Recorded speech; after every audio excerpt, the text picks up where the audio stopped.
psychology of conspiracy theories. Throughout this talk, is it going to work this side? Throughout this talk, I am going to embed an infographic. So a little while ago, I had some artists draw my research program as a way to try and make it a little bit more engaging. So on the screen is the infographic that the artist drew, which I think is pretty cool. So what I'm going to do is I'm going to try and embed it into my talk. Also, you can see at the front, I've turned it into postcards. So if you were so inspired and want to remember some of the points that I talk about, you've got a keepsake at the end of the room if you so want. So as mentioned, I have to get used to where I click this button. No, so it was registering, but just not. So as mentioned, I am Dr. Daniel Jolley. I'm based in the School of Psychology, where I'm really interested to understand why so many people believe in conspiracy theories and what the consequences of conspiracy theories are for the individual and society more broadly. So in this talk, I'm going to think about, firstly, what is a conspiracy theory? Think about why do people believe in conspiracies?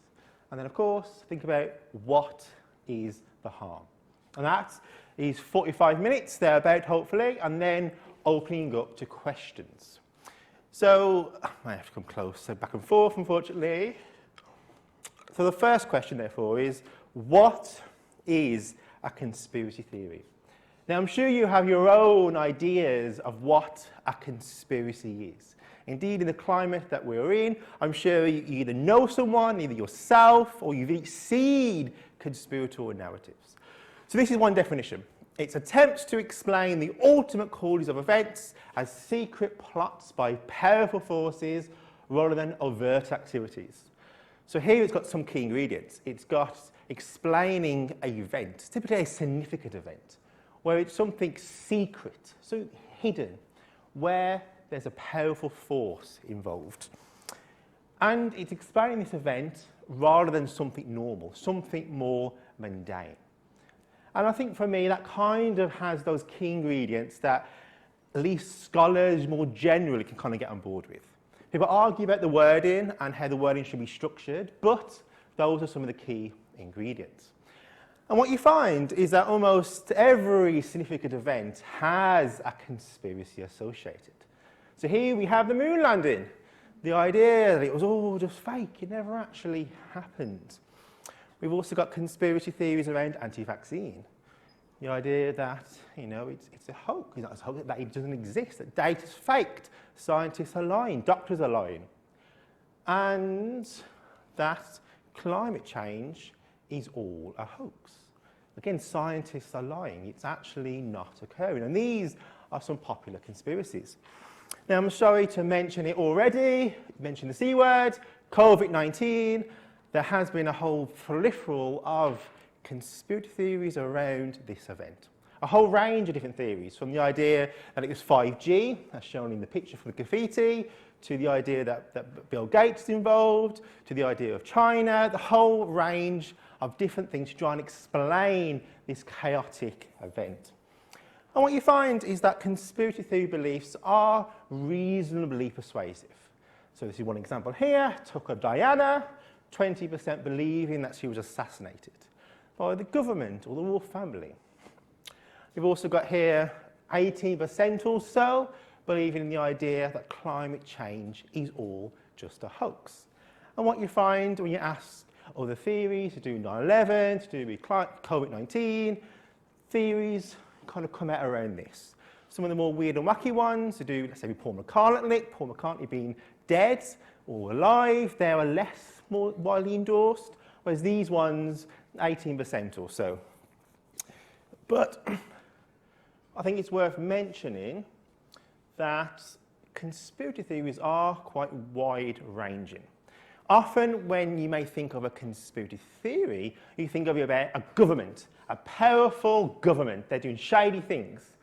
When actually, as Cameron Douglas talks about here, any group could be perceived to be powerful.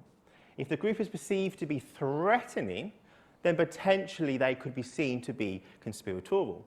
And often events have multiple conspirators involved. So two examples here. Conspiracy theories about 9/11 accuse the Bush administration, the Saudi government, corporations, financials, and Jewish people. So here you've got a whole host of different conspirators.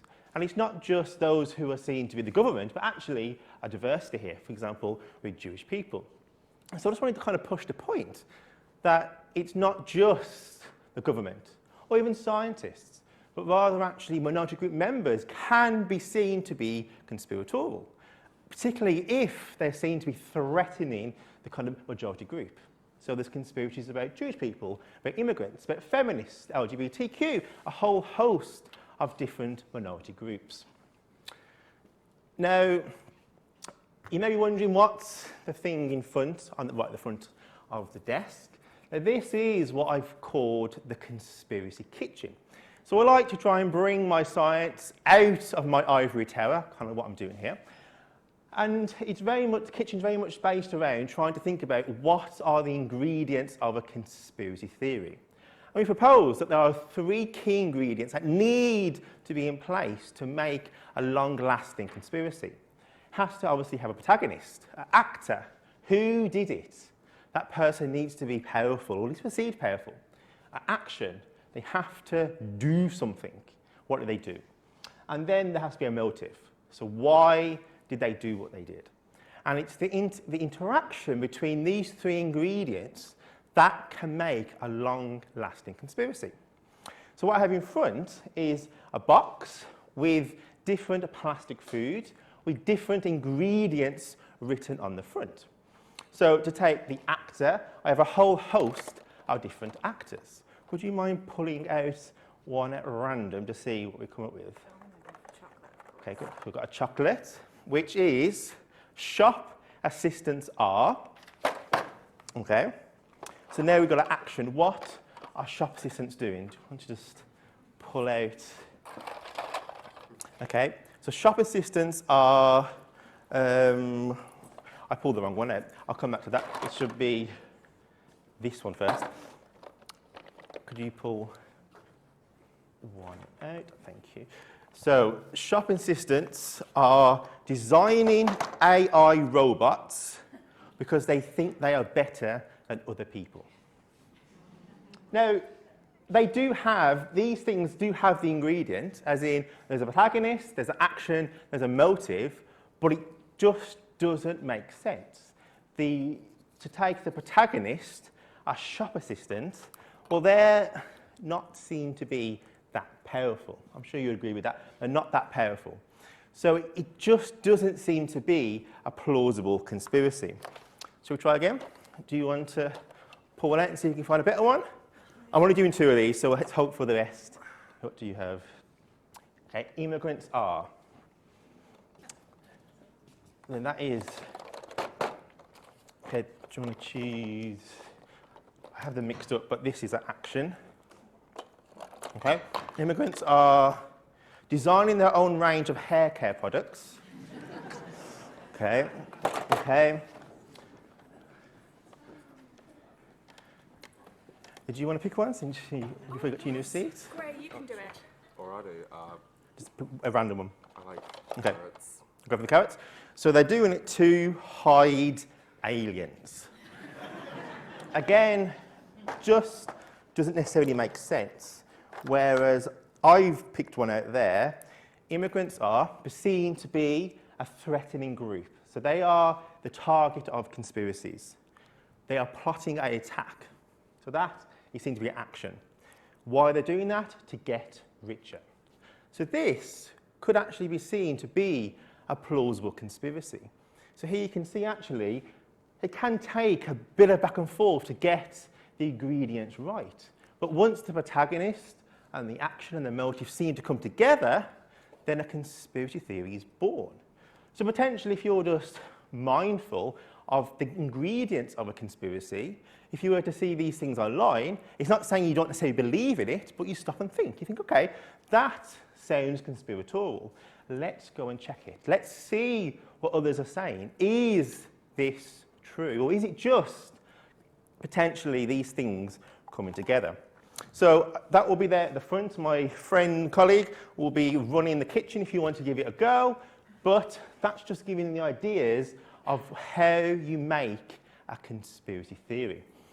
So to get a bit more back into the psychology, there's often misconceptions of who believes in conspiracies. It has changed slightly now, but at least 5-10 years ago, it was always thought that those who believed in conspiracies were just paranoid people who often wore tinfoil hats on the out fringes of society. But that is just not true. It was used as a rhetoric to other people and to ignore what that person was saying. And indeed, it was very popular 10 years ago to have that sort of rhetoric. But things have changed. The literature that I'm going to talk through today very much paints the picture that we all have a little bit of a conspiracy theorist inside us. In the right environment, each of us may find conspiracy theories appealing. So paranoia is associated. Some people who are paranoid are more conspiratorial. That is true. But it's much more nuanced than that. There is much more in the psychology for why people believe than just paranoia. So think about, okay, who believes in conspiracy theories? There are some demographic differences shown. In some work I did 2 years ago or so, we found that teenage years seems to be a bit of a blooming ground, or flourishing ground as I've called it, for conspiracy beliefs. In a project, we developed what we called the Adolescent Conspiracy Beliefs Questionnaire, and we surveyed a whole host of different young people. So, for example, items such as secret societies influence many political decisions. And what we found was at age 14, conspiracy beliefs seemed to start increasing. Age 16, it seems to kind of peak off and then come down slightly into adulthood. Still not necessarily sure what is happening in that middle adolescence. Some ideas we have is that at around age 14, at least legally, someone's allowed to get social media, as in a TikTok account or whatnot. So potentially they are coming online, but I suspect they come online much earlier. Also at age 14, it's been shown in other research that individuals at that age are slightly more anxious. And also they rely less on their emotional regulation strategies. So as in the anxiety increases. And what they found in other research is that by age 16, children are much more likely to engage in emotional regulation and their anxiety has actually decreased. So potentially the conspiratorial belief, as I'm showing here, could map on to that developmental trend. Also at that age, young people rely more on their friends and their family, rely more on their friends rather than their family to, think about their beliefs and how they see the world. So maybe it's their emotions, maybe it's the role of social media, maybe it's the role of others and not necessarily looking towards their family. That means it's kind of a fertile ground for these beliefs to start to kind of take hold. And then it maybe depends on their personality and other different factors to whether it actually maintains. But nonetheless, conspiracy beliefs are not just for adults. Young people also believe in them too. And there's also differences in minority group status. So for example, HIV and AIDS conspiracies, the idea that it's all human-made, are more common among minority group members. And it's thought this could be because of discrimination received by minority group members, that their life experience is actually potentially leading them to be more conspiratorial because they've been the victim of actual conspiracies. So to actually try and test this argument, a couple of years ago, we looked at the role of discrimination in white gay males living in the UK. Through discrimination based on their sexual orientation. And we found that prior discrimination was associated with belief in HIV conspiracy theories. So again, their life experience of being discriminated against was associated with their belief in these conspiracies. And in turn, conspiracy beliefs were also associated with different health behaviours. Here it was whether they support biomedical therapies, particularly to do with PrEP. So here you can kind of see how, it can also be one's life experience. That it's not necessarily just crazy paranoid people as we once thought 10 years ago, but actually these are built into people's life experiences. In particular, in this example, discrimination due to one's sexual orientation, but you can imagine this also being replicated in other different groups. Indeed, that got me thinking about other different groups. And I proposed that actually any of us could find ourselves a victim. In particular, the context of bullying, being a bullied victim. And we thought about, okay, the other experiences are only collective identities. So your race, your gender, your sexuality means that you could be the victim, but potentially you could also be the victim because of being bullied. Now, rather than me right now explaining that study, I also try and use different media to kind of communicate my research. So I'm going to see if a short video plays that introduces this study. Let's see if the sound works. Bullying and conspiracy theories. Learn about our new research exploring the relationship between experiences of workplace bullying and belief in conspiracy theories. Victims of bullying may find conspiracy theories appealing because bullying experiences frustrate the exact psychological factors such as impairment that are a route to developing conspiracy beliefs. A route that is appealing because conspiracy beliefs promise to satisfy psychological needs and restore a sense of control and meaning. Study 1. We found that experience of workplace bullying, measured by experience of a range of negative bullying acts and self-labelled, were associated with heightened belief in conspiracy theories. We also found that bullying experiences were associated with increased paranoia, which in turn were associated with a higher endorsement of conspiracy beliefs. In study 2, participants either imagined being bullied in a new job or being supported. We found people who imagined a bullying environment reported increased belief in conspiracy theories. However, whilst we found that exposure to a bullying crime increased feelings of state paranoia, this factor did not explain the effect. Bullying experiences can significantly impact the victim in numerous ways, with the development of conspiracy beliefs being another detrimental consequence. Our work encourages the development of tools to support victims to try and avert the link between being bullied and conspiracy theorising emerging. So the sound wasn't too great, but I've also realised hearing your own voice back is truly awful. I'm not sure why I thought that was a good idea. Awful! But nonetheless, for me, it demonstrates how any of us could find ourselves believing in conspiracies. Because of course any of us could become the victim of bullying. Over a 6-month period, that could happen to us. And then the motives of paranoia, potentially, anxieties, whatnot, therefore may make these rhetorics seem particularly appealing.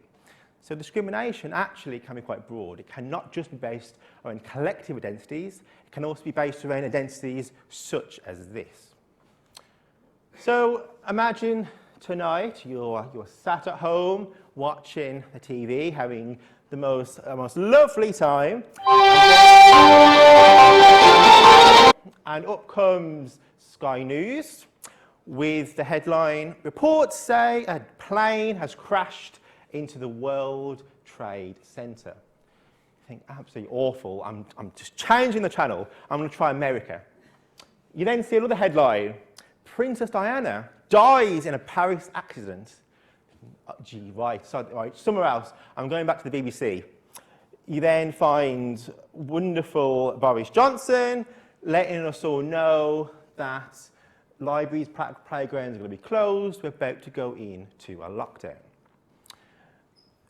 So the question I have, maybe, is how do these events make you feel?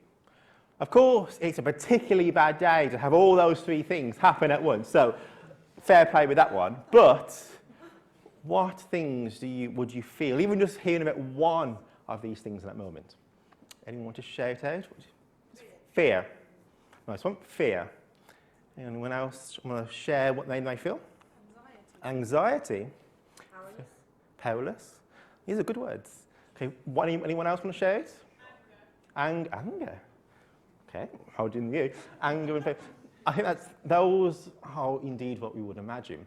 That when a crisis happens, we feel those emotions. And indeed, to relate that slightly a bit more to psychology, we all have a desire, all of us, to want to be in control, to want to be secure, and to have a positive image of ourselves and our group. Each of us are really motivated trying to hold on to these different desires. But these different needs can be frustrated. They can be frustrated by experience, as in experiences of bullying that can make you feel anxious or paranoid, that frustrate some of these needs, or by the environment.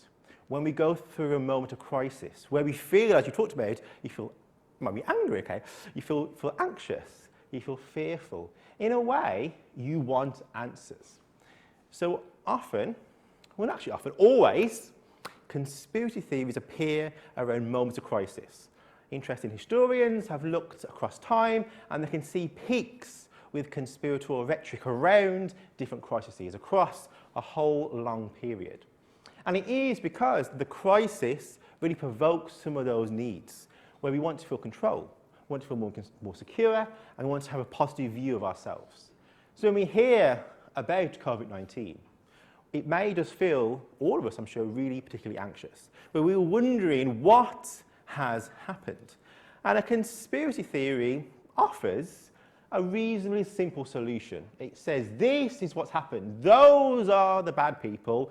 We're the good ones. Those are the bad ones. And this is what has happened. Indeed, you can imagine this also occurring around elections. In particular, in the US, there's always conspiracies around that the election is rigged. Always. It just depends on who's won and who's lost. Often it goes back and forth between the Republicans and Democrats. It swaps around because it's around trying to understand what has happened in that moment. It's trying to address those needs. Where potentially, if you believe in a conspiracy, you believe it's due to 5G, that's why we have COVID, it offers some reassurance. We go, okay, I feel like I know what has happened. I can feel my anger and I can direct it towards those conspirators. So that's with regards to needs, so our emotions in a way. But there's also more cognitive things happening in our head. One of the biases that we have is what we call proportionality bias, where we assume big events must be explained by something equally as big. So, if I were to win the lottery today, I may say it's written in the stars. It's fate. The big event been explained by something equally as big. And the same thing seems to happen with conspiracy theories. Because they're always around big, large events, when we hear about the death of a princess, we may think, oh, geez, it must be explained by something equally as large. It must be the government. It must be the royal family. It can't simply just be a car accident. Interestingly, looking towards America, obviously there's plenty of conspiracies around JFK, and widely endorsed as well. But there's actually quite few conspiracies around the attempted assassination of Ronald Reagan. Now, there were some hints and whispers around the Pope being involved in his attempted assassination, but they never stuck. They're not part of our everyday rhetoric, as indeed with JFK.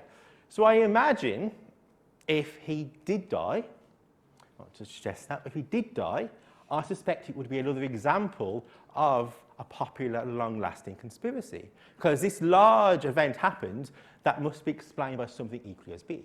Now, this happens arguably automatic in our minds. That when we hear about this event online, automatically we may go, oh, it must be explained by something equally as big. Never mind if you also feel anxious and uncertain. Also, if you have experience of being discriminated against because of X, Y, and Z reason. Therefore, this could, particularly quite appealing. So in some studies, researchers had participants come into the lab. And they said to them, you're going to watch some coin tosses, and we're going to ask you the question, are the coin tosses random or predetermined? We're going to ask you this on a scale, a 1 to 7 scale, where a 1 is if you believe they are completely random, that you believe the coin tosses are completely random. That person would put a 1. Or if you believe they're completely determined, you would put a 7. Or if you're not sure, you may go in the middle, with a 4 or a 5. And the participant, therefore, sat and they watched some coin tosses. So here's the first coin toss, and here's a second, and then here's a couple more. Actually, they sat and watched quite a few different coin tosses.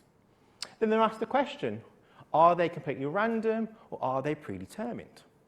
Now, I won't ask you to shout out, but have a think in your own inner monologue, where would you put yourself? You saw some coin tosses there. Would you believe they're completely random? Are you more of a 1? Or do you think they're completely determined? Are you more of a 7? Have a think in your mind. See where you would put yourself. I say, I'm not going to ask you, so it can truly be personal, but see where you put yourself. They then asked the participants their belief in conspiracy theories. And what they found was that individuals who are more likely to indicate they think they're completely determined, that the coin tosses were determined, were more likely to believe in conspiracy theories. Another task, another set of participants. This time, participants came in and they said to them, we're going to show you some paintings. And we're going to ask you the question, to what extent do you see a pattern in these paintings? Again, if you see only random strokes of paint, put a 1. If you clearly see a pattern, put a 7. So I am going to show you some paintings, and I want you again in your inner monologue to put yourself as a 7 or a 1, random or pattern. So here's the first one. And then here's the second one. Again, they then asked the people to indicate their belief in conspiracy theories. And what they found was that individuals who are more likely to see a pattern, that is predetermined, there's a pattern there, were more likely to believe in conspiracy theories. Now, these paintings are by Pollock. If you know who Pollock is, good for you. I did not. So I went to Google, as the authors I'm sure did as well, and Pollock is very famous for using random strokes of paint. They called it his pour period, where he poured paint, dripped paint on the canvas to show the emotion of movement. So the images in front of you are truly random. There literally is no determination here.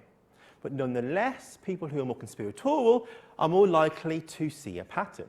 And indeed, this is a lot of bias that we have in our mind, where people who are more susceptible to see patterns, where patterns do not exist, maybe see patterns in the stars or in the clouds, potentially makes them slightly more conspiratorial, because, in a way, they are looking for meaning. That is what explains this effect. They are looking for meaning in the world. So when they indeed come across an event that maybe is anxiety-provoking, that maybe sparks their mind to say, oh, it must be explained by a large, significant event, these individuals may also be likely to see patterns in noise. They see patterns in the event, and they see things coming together where it potentially is just random. Again, just a bias in our mind. But conspiracy theories are appealing, but they are not satisfying. So I set quite a nice story there of how conspiracy theories, when we feel anxious, we want to answer, gives us the answer, fabulous. And it would be great if it made us feel better. But it actually does not. Researchers have demonstrated that an event happens, we feel anxious. We're therefore more likely to believe in a conspiracy theory. But then when we're asked a week, 2 weeks later, often we actually feel more anxious. We actually feel more distrusting than we did at the start. Because if you imagine suddenly you believe COVID is all a hoax or whatever it is, you then start questioning other things. What else have we been lied to about? What other plots and schemes are people doing? It increases our distrust. And of course, that distrust is also linked with our emotions, that we feel more out of control, more anxious. So the journey of actually believing in conspiracies is actually, as I say, not satisfying. If it did make us feel better, or maybe they would be slightly, would be a good thing to have them. But actually, they impact our well-being and impact how we engage with others in society. So it's actually, this piece of research is actually really important to highlight how actually, whilst we are pulled in when we feel this crisis, it doesn't make anything better, which was important for us to understand. And indeed, conspiracy theories influence the citizens and society, us, in significant ways. Obviously, it can impact the individual, as in that person feeling actually more anxious, more distrusting, which I'm sure none of us want to feel even more anxious, but that conspiracy is impacting that. But then, of course, if you then believe that others are conspiring, others are doing bad, shady things, it impacts how you engage with others in society. It impacts what you do in society, which is something I'm going to talk through now. So, some really early work I did, almost 10 years ago, which makes you feel awful, but was on anti-vaccine conspiracy theories. And it's looking at the idea that vaccine conspiracy theories, the data is fake, they're not safe, etc. And with a sample of parents, we found that belief in conspiracy theories were associated with less intention to want to get a child vaccinated. And we also looked at this more experimentally, where we found that people who were exposed to conspiracy theories were again less likely to want to vaccinate a fictional child here, again with a sample of parents. Now, this actually was one of the first studies to highlight the potential link between conspiracy beliefs and intentions to do with health behaviours. And after this paper, there has been tons of work looking at health conspiracy theories. And it's been shown to be very much a robust effect that if you believe that vaccines aren't safe, that there's something sinister with the government, scientists, it's all about profit, that does make you not want to vaccinate, both yourself and also your children. Because, of course, if you believe it's all a conspiracy, you want to protect them. An interesting article came out just a few months ago, and it looked at the role of COVID-19 conspiracy beliefs and health behaviours, or rather preventive behaviours. So whether you follow lockdown advice, whether you wash your hands, whether you get tested, whether you wear a mask, whether you would actually go out and get a vaccine. And what they found by looking at 53 different studies, so in total there was just over 78,000 people involved in this study, they found that there was a link between conspiracy beliefs and these different health behaviours. Now, interestingly, they found actually the link was weak in these studies, but they argue that although it's a weak link, because of course this was a worldwide thing, actually at a large scale, these conspiracies are impacting public health. So just highlighting that the link between conspiracies and health behaviour does seem to be pretty robust. I also, just this morning, was on Twitter, and I saw quite a well-known scholar from Australia tweet about this UNICEF report that has just come out yesterday. And she said in this tweet, public confidence in childhood vaccination has dropped in most surveyed countries. According to this report, this is concerning. And this report is like 300 pages long, and it looks at vaccination rates over the last few years. And interestingly, maybe you'll see this graph, that actually over a 10-year period, there has been a stagnation with regards to vaccination uptake. And actually, pre-COVID, it was actually seen as a real health concern. It was one of the top health concerns by the WHO just before COVID. And as you can see towards the bottom, it's dropped from 86% to 81% of children being vaccinated in the world. And therefore, of course, there's lots of reasons for why this may be occurring. And of course, it could be to do with, time and confidence and risk calculations. But it's also been highlighted in this report how it's the awareness and access to information. Misinformation and conspiracies have become a growing challenge to public perceptions of vaccines. Parents and caregivers aware of factual, evidence-based information relevant to their questions and concerns are more likely to have confidence in vaccines. So it's therefore worth noting that conspiracy beliefs don't explain everything, absolutely not. But it certainly is still playing a role for some people. And indeed, with the decline in vaccination rates across the world, in some countries it's obviously worse than others, it really is still an important health concern. And something that we really do need to be thinking about, with obviously conspiracy theories playing a role. Another topical issue is climate change conspiracy theories. Again, almost 10 years ago, I published a paper where I showcased how exposure to climate change conspiracies is associated with less intention to want to reduce your carbon footprint. Because, of course, if you believe climate change isn't happening, why would you reduce your carbon footprint? And indeed, this is a good example of how this could impact us all and not just the believers. Rather, if you're not reducing the carbon footprint, that's going to impact me. It's going to impact us all.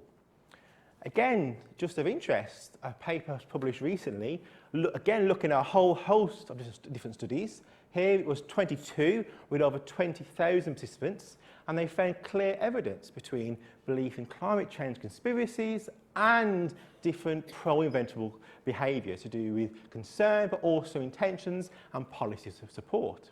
So again, this effect seems to be very robust, and you have these beliefs, it therefore impacts how you want to behave. So it's vaccine, but also to do with climate change. Some real key issues that we have in our society. I think this is an interesting study. I think it's worth noting that exposure to conspiracies can impact democratic citizenship too. Of interest, it can actually decrease normative actions. It's been shown to decrease voting behaviours and legal demonstrations. Again, there's a bit of nuance there, but if you believe the government is all plots and schemes, why would you vote for that government? As I say, there are some nuances, such as Trump, but on the whole, it leads to a decrease in naughty behaviours. It's also been shown in the same study actually to increase non-naughty behaviours. So here, it's been associated with refusal to pay taxes and committing acts of violence towards those who they perceive to be conspiring. So indeed, I'm sure you've seen in the news the links between conspiracy beliefs and extremism, and how indeed if you believe that a group is conspiring, well, you probably want to call them out on that. If you feel angry towards that group, you are going to be motivated to want to call that group out. And of course, that group could be the government, but it also could be minority group members. And indeed, we see many examples of conspiratorial rhetoric being used in terrorist manifestos. Looking towards the group in particular, therefore, conspiracy beliefs can also impact how we see other people. It can increase prejudice, negativity towards people who are perceived to be conspiring, such as Jewish people, and can also be associated with a heightened degree of discrimination towards that group. Of interest, it can also generalise to other groups as well. That if the conspiracy about Jewish people makes you feel more negative towards Jewish people, it actually makes you feel more negative towards a whole host of other out-groups. So again, it can influence how you see these people. But of course, if you believe they are conspiring, well, that certainly doesn't put them in a very positive light. So it's not just practical consequences, vaccination, climate change. It's also how we see and treat other people. Now, I just want to mention this study, which is not yet published, so the caveat of it is still not published, but I think it's really interesting that all the work so far has very much been around conspiracy believers. What do they do? How do they act?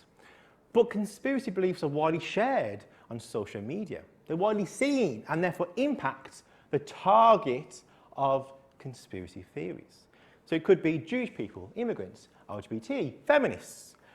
When people see the rhetoric towards their group, how does it make them feel?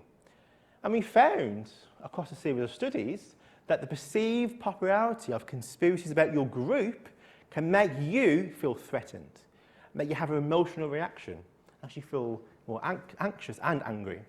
And also, want to have the avoidance of contact with others. If you believe others are believing in conspiracies about you and your group, well, you want to distance yourself from that. As an example of how we measured this, in a study, we had participants be told that they would interact with another participant.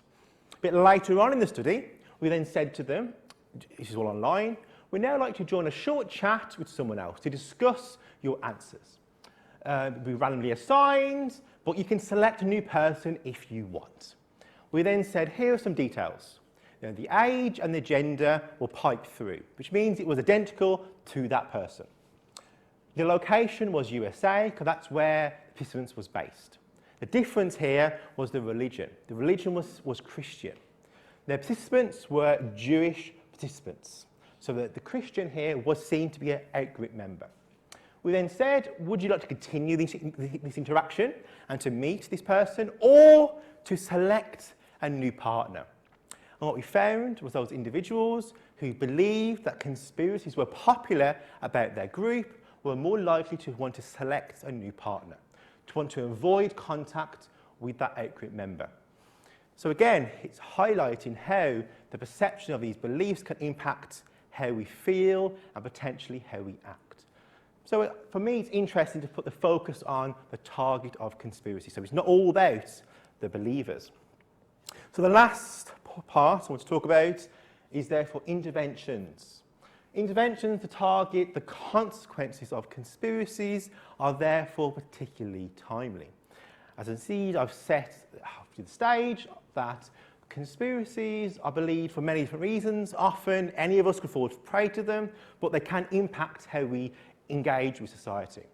And indeed, just 2 weeks ago, there was a Scientific American article came out that kind of reviews some of the strategies of how to reduce belief in conspiracies. It argues that some methods don't work, but some methods do work. One of the methods that it suggests does work is being a proactive approach, in particular around the words inoculation. So this basically is around the use of facts. So what we found was that if we gave participants facts up front, explaining them about how vaccinations work, etc., and then they were exposed to conspiracy beliefs, that did not impact their beliefs or intentions. So potentially in comparison to other groups. So potentially giving people facts up front, in telling them about vaccination, giving them sources that they can actually rely on, potentially this could be a route to reduce belief in conspiracies. But of course, there are some caveats here in that sometimes the conspiracy belief comes first. So how can you try and counteract it or debunk it if the theory is already existing? So it is kind of challenging, but there is some potential with regards to the use of facts.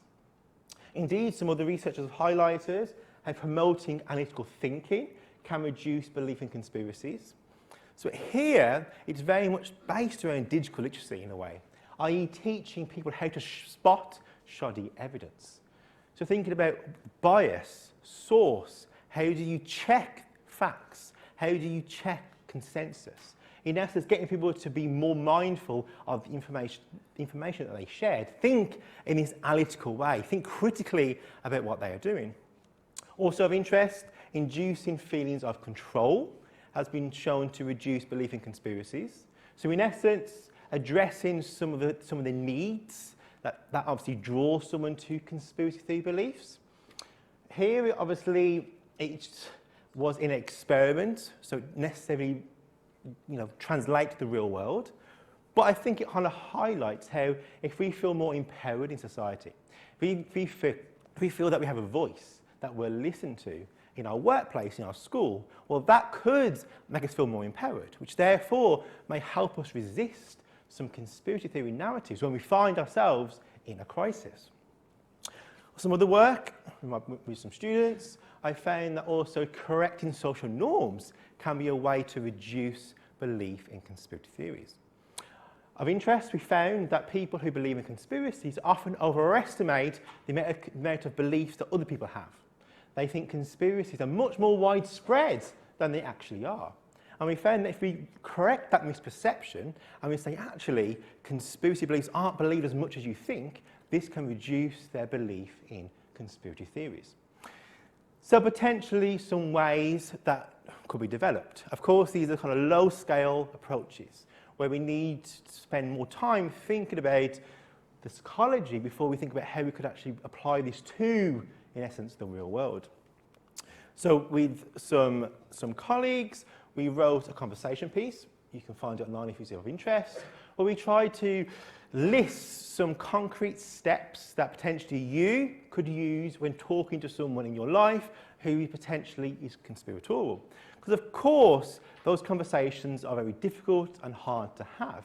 But for us, we think it's really important to have those conversations because often people who believe in conspiracies are particularly ostracized. They sometimes withdraw from their family and their friends because of very different reasons. But potentially reaching out and having an empathetic understanding and open conversation will nurture trust. For us, we argue, as we've seen, debunking that conspiracy does not seem to work, but instead trying to learn that person's journey. What does that belief offer you? Why did you start believing in this? Try and understand that person's journey. Was it indeed anger, anxiety? Try and highlight the values around critical thinking. We both agree that it's important to ask questions, but it's also really important to make sure we evaluate the evidence. And also we can think about control as well. We can talk about, well, yeah, actually there's a lot in our lives that we can't control, but actually there are many things we can control. Why don't we list those and think about what we can control? In a way to try and get someone into a mindset where they feel more empowered, where they feel a bit more critical, which means that when they then go back and think about their beliefs, they may look at it slightly different. But if you went in and said, I'm right, you're wrong, that would not be a productive conversation. So those are some tips. Just to end, therefore, conspiracy theories, I argue, are a normal, everyday process that any of us could potentially fall prey to. Indeed, for that one example of we could all be bullied, so therefore we may, in the right environment, find these things quite appealing. And therefore, they could be potentially quite damaging to ourselves, our well-being, but also how we interact with other people. If we believe that group is conspiring, Jewish people, immigrants, whatever, that impacts how we behave. But there are some research, and there's indeed a lot of attention thinking about how we can navigate some of those consequences. There's a real fine line with ensuring that people can ask questions and have free speech, but before it impacts how they actually behave. So it's a real kind of balance of ensuring that we can ask the questions, but also then be open to evaluate the evidence. As mentioned, that was the infographic, which I've embedded into the talk. There is cards at the end if you do want to remember some of the content, but we have about 10 minutes to have any questions. Thank you.